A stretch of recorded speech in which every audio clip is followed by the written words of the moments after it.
Nabi sedang sholat berdiri, tahu-tahu Uqbah bin Abi Mu'aid datang, dia ambil kain, dia ikatkan di leher Nabi, kemudian dia cekik Nabi sallallahu alaihi wasallam. Bilal diserahkan kepada anak-anak. Wa akhadhu yatufuna bihi sya'aba Makkah. Kemudian ditarik oleh anak-anak, digeret di atas pasir, diputar di kota Mekah. Wa huwa yaqul ahadun ahad. Dan dia terus berkata ahadun ahad. Dalam hadis yang lain dari Imam Al-Bukhari juga meriwayatkan dari Urwah bin Zubair, dia berkata, aku bertanya kepada Abdullah bin Amr bin As, an asyaddi ma sana'a al-musyrikuna bi Rasulillah, tentang perkara yang paling parah yang dilakukan oleh kaum musyrikin kepada Nabi sallallahu alaihi wasallam. Kata dia, Abdul As berkata, ra'aitu Uqbah bin Abi Mu'aid ja'a ila Nabi sallallahu alaihi wasallam wa huwa yusalli. Uqbah bin Abi Mu'aid datang kepada Nabi, Mu'aid datang kepada Nabi, Nabi sedang salat.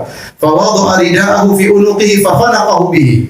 Nabi sedang salat berdiri, tahu-tahu Uqbah bin Abi Mu'aid datang, dia ambil kain, dia ikatkan di leher Nabi, kemudian dia cekik Nabi sallallahu alaihi wasallam. Faja'a Abu Bakrin hatta dafa anhu. Datang Abu Bakar kemudian mendorong Uqbah bin Abi Mu'aid. Abu Bakar membaca firman Allah, ataqtuluna rajulan ayyaqula rabbi Allah wa qad ja'akum bil bayyinati min rabbikum. Apakah hendak membunuh seorang yang mengucapkan Tuhanku adalah Allah dan dia telah mendatangkan dalil-dalil dari Rabb kalian. Baik, Nabi diganggu secara fisik. Demikian juga para sahabat. Ibnu Mas'ud diganggu secara fisik.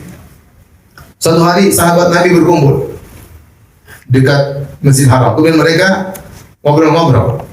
Kemudian mereka berkata, demi Allah, sungguhnya Quraisy belum mendengar Al-Quran. Didengarkan secara dibaca dengan keras. Siapa di antara kalian yang mampu mendengarkan Al-Quran kepada orang-orang Quraisy? Kata Ibnu Mas'ud, saya akan dengarkan Al-Quran kepada mereka. Kata mereka, jangan.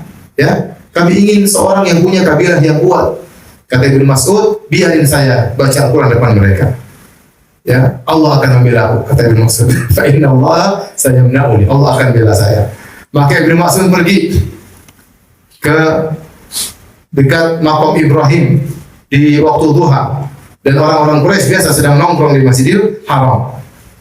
Kemudian tatkala sudah di sisi makam Ibrahim, kemudian Ibnu Mas'ud baca Al-Quran dengan suara yang keras. Kata beliau, Bismillahirrahmanirrahim, Ar-Rahman, Allamal Quran. Keras dia baca. Orang-orang Quraisy, apa itu?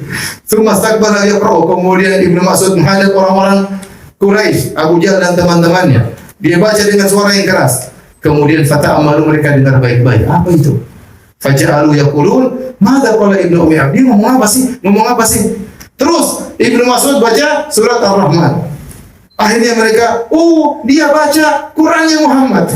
Dia baca Qur'annya Muhammad. Maka mereka berdiri, datang, kemudian mereka pukul Ibnu Mas'ud, dan Ibnu Mas'ud tetap baca Al-Quran sambil berdarah-darah, tetap baca Ar-Rahman.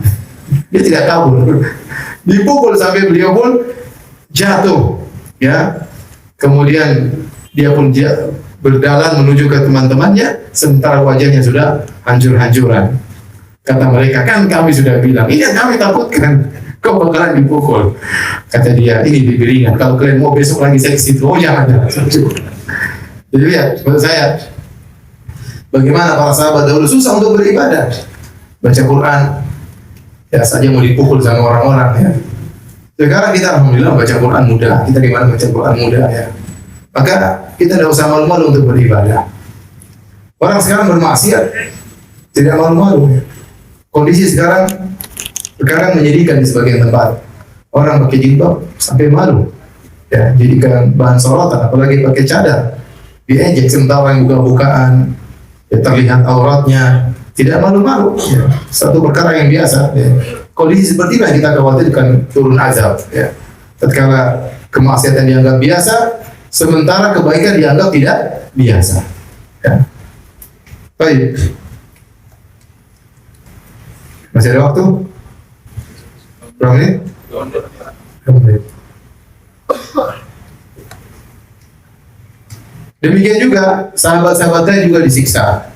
Di antaranya yang disiksa ya adalah Ammar bin Yasir, kemudian Bilal disiksa, Khabbab disiksa dengan siksaan yang sangat pedih. Ya, terutama tatkala mereka tidak memiliki kabilah yang kuat untuk membela mereka. Terutama orang-orang yang sangat lemah seperti Khabbab dan Bilal yang merupakan budak. Sehingga tatkala disiksa susah ada yang membela mereka. Bilal radhiyallahu ta'ala anhu disiksa oleh tuannya Umayyah bin Khalaf. Umayyah bin Khalaf, ya. Disebutkan bagaimana Umayyah bin Khalaf menyiksa Bilal. Dikeluarkan di siang hari bolong, kemudian diletakkan batu di atasnya, dijemur di bawah terik matahari. Demikian juga disebutkan bagaimana Bilal, ya, a'tahu lil wildan. Bilal diserahkan kepada anak-anak. Wa akhadhu yatufuna bihi sya'aba Makkah. Kemudian ditarik oleh anak-anak, digeret di atas pasir, diputar di kota Mekah. Wa huwa yaqul ahadun ahad. Dan dia terus berkata ahadun ahad. Umayyah bin Khalaf, ya. Di siang hari tadi diletakkan Bilal, dijemur di bawah terik matahari, kemudian dia ambil batu besar diletakkan di dadanya. Kemudian dia berkata, kembalilah engkau kepada agama nenek moyangmu. Aku akan terus menyiksamu sampai kau kafir kepada Muhammad dan kau menyembah Lata dan Uzza. Tetapi Bilal tetap mengatakan ahadun ahad. Baik, perhatikan di sini Bilal, ya, disiksa dan dia tetap mengatakan apa? Ahadun ahad. Apa artinya ahad ahad? Allah yang Maha Esa. Kata para ulama, Bilal tidak mengatakan Allahu Akbar, Allahu A'zam, Allah Maha Besar, tidak. Tapi dia pilih kata-kata yang buat jengkel majikan. Dia pilih kata Allah Maha apa? Esa. Itu kamu Lata, Uzza semuanya syirik. Maka dia pilih kata yang buat jengkel apa? Majikan. Dan majikan terus menyiksa. Ya, namun tidak dibunuh Bilal. Ya. Tidak dibunuh Bilal oleh majikannya. Tapi nanti kita lanjutkan insyaallah. Wabillahi taufiq. Assalamualaikum warahmatullahi wabarakatuh. Alhamdulillah, salatu wassalamu ala Rasulillah wa ala alihi wasallam wa ala. Kita lanjutkan sedikit, ya. Tadi kita sebutkan Umayyah bin Khalaf al-Jumahi. Dia menyiksa budaknya itu Bilal. Yukhrijuhu idha hamiyati zahirah. Tatkala matahari sudah sangat terik, maka dia pun mengeluarkan Bilal untuk dijemur di bawah terik matahari. Fayatrahahu ala dhahri fi batha Makkah. Thumma ya'mur bi sakhrah al-'azimah fatudha ala sadrihi. Kemudian diletakkanlah dijemur di Batha di tengah-tengah kota Mekah. Kemudian dia merintahkan untuk mengambil batu yang sangat besar untuk diletakkan di atas dadanya. Kemudian dia berkata, la wallahi la tazalu hakada hatta tamut atau takfur bi Muhammad. Demi Allah wahai Bilal, kau akan terus demikian disiksa sampai kau mati atau kau kafir kepada Muhammad. Wa ta'budal Lata wal Uzza, sampai kau menyembah Lata dan Uzza. Fa yaqulu wa huwa fi dzalikal bala. Bilal tatkala dalam kondisi sulit demikian, dia tetap berkata ahadun ahad. Allah Maha Esa, Allah Maha Esa. Sampai akhirnya disebut dalam sebagian riwayat Nabi berkata kepada Abu Bakar, Nabi sudah tidak punya uang untuk membebaskan Bilal. Ya Abu Bakar, inna Bilalan yu'adzibu fillah. Wahai Abu Bakar, sesungguhnya Bilal sedang disiksa. Dan dia disiksa karena dia membela Allah Subhanahu wa taala. Maka Abu Bakar paham, dan Nabi ingin Abu Bakar menolong Bilal. Hatta marabi Abu Bakar As-Siddiq, sampai akhirnya Abu Bakar As-Siddiq sedang melewati Bilal sementara Bilal sedang disiksa. Dan kebetulan rumah Abu Bakar dekat dengan kompleksnya Umayyah bin Khalaf dari kabilah Jumah. Ya, maka Abu Bakar berkata kepada Umayyah bin Khalaf, majikannya Bilal, "Ala tattaqillaha fi hadzal miskin?" Tidakkah kau takut kepada Allah? Kau siksa orang miskin ini. Hatta mata, sampai kapan kau siksa dia? Qala anta alladhi afsadtahu fa anqidhu mimma tara. Kau yang telah merusaknya wahai Abu Bakar. Kau telah merusak budakku. Kalau memang kau ingin dia, selamatkan dia. Kata Abu Bakar, "Afal, saya akan selamatkan dia. Indi gulamun aswad ajlad minhu aqwa." Saya punya budak yang hitam dan lebih kuat daripada Bilal. Ala dinik, dan dia berada di atas agama engkau, sama-sama musyrik seperti kau. U'tikahu bihi, saya akan berikan budak itu gantinya dengan Bilal. Qad qabiltu, maka Umayyah bin Khalaf berkata, saya terima. Huwa laka, ambillah Bilal. Maka ini Abu Bakar mengambil Bilal dan bebaskan Bilal dari Umayyah bin Khalaf. Sebagian orang berkata, kenapa Bilal tidak dibunuh saja oleh Umayyah bin Khalaf? Tiap hari disiksa, dikeluarkan di bawah terik matahari. Ya. Sebagian orang mengatakan mereka sedang perang. Ini. Perang apa? Perang mental, perang saraf. Ya. Umayyah bin Khalaf ingin Bilal kalah dengan dia. Kalau dia bunuh Bilal, selesai, berarti dipaksa untuk kalah. Maka dia terus siksa sampai Bilal akhirnya tunduk kepada Umayyah bin Khalaf. Ya, namun ternyata Bilal tidak tunduk-tunduk. Makanya Umayyah bin Khalaf senang begitu Abu Bakar memilih Bilal, maka Bilal pun akan lepas dari dia dan tidak terlihat di hadapan masyarakat dia kalah dalam pertempuran apa? Pertempuran mental dengan Bilal ya. Sebenarnya dia kalah, cuma alhamdulillah Abu Bakar membebaskan Bilal. Demikian juga sahabat yang disiksa seperti Ammar bin Yasir. Ammar bin Yasir keluarganya dibunuh, Yasir dibunuh, ibunya Sumayyah juga dibunuh. Datang Abu Jahal kemudian mengambil khirbah semacam tombak lalu menusukkan khirbah ke kemaluan Sumayyah sehingga wanita pertama yang mati syahid dalam Islam.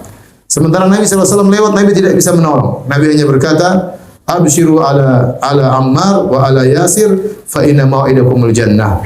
Bergembiralah wahai keluarga Yasir, keluarga Ammar. Dalam riwayat yang lain, "Sabran, bersabarlah kalian. Sungguhnya Allah menjanjikan surga bagi kalian." Baik.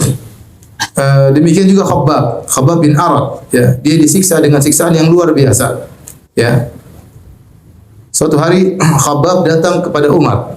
Kemudian Umar berkata, "Udunu, dekatlah wahai Khabbab." Setelah di kemudian hari ya, setelah Islam tersebar.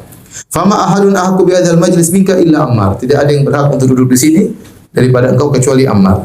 Faja'ala Khabbabun yurihi atharan bi dhahri mimma adzabul musyrikun. Maka Khabbab menunjukkan kepada Umar bagaimana bekas luka yang ada di pundaknya karena siksaan orang-orang musyrikin. Disebutkan ya Khabbab bersabar. Kemudian dia disiksa oleh orang kafir dan dia tidak nurut kepada orang-orang kafir. Faja'alu yulziquna dhahrahu birrasf hatta dhahaba lahmu matnihi. Maka mereka siksa Khabbab gimana? Batu dibakar, sudah ditempelkan di pundaknya Khabbab sampai dagingnya lepas. Itu cara mereka menyiksa Khabbab. Semuanya itu mereka lakukan hanya karena mereka Islam. Kata Allah, "Ma naqamu minhum illa an yu'minu billahil azizil hamid." Tidaklah mereka disiksa kecuali cuma satu, bukan gara-gara apa-apa. Tapi cuma gara-gara mereka beriman kepada Allah Subhanahu wa taala. Dan demikianlah terjadi di banyak negeri. Kita lihat orang-orang Islam disiksa, tidak ada salah mereka. Mereka dibunuh, mereka dibantai. Hanya karena apa? Hanya karena mereka menyembah Allah, hanya karena mereka mentauhidkan Allah Subhanahu wa taala. Tapi demikian saja para hadirin dan hadirat yang Allah Subhanahu wa taala kajian kita. Insyaallah kita lanjutkan pada kesempatan yang lain. Kalau ada yang bertanya, kami persilakan.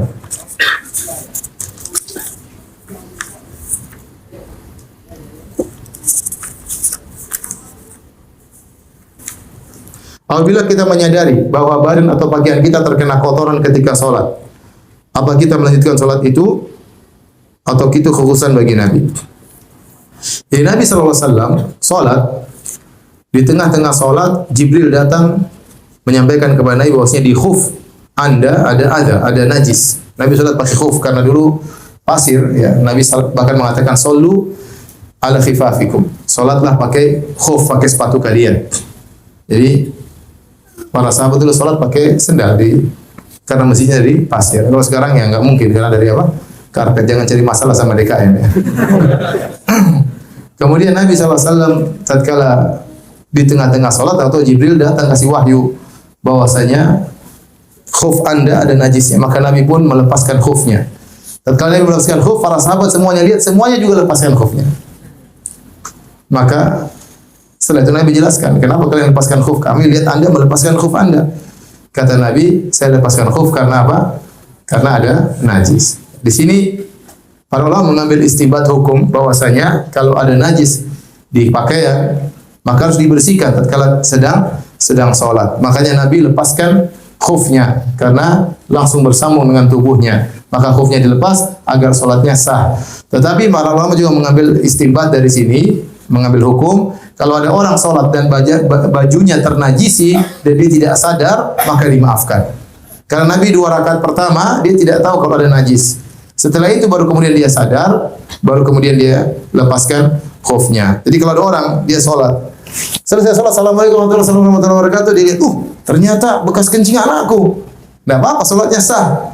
Karena dia ingatnya setelah sholat selesai.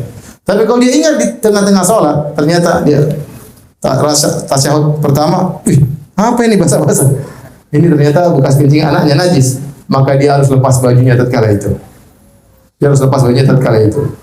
Ya, selama auratnya tidak terbuka. Kalau ternyata dia lepas baju mengakibatkan auratnya terbuka, maka dia batalkan salatnya. Dia batalkan salatnya.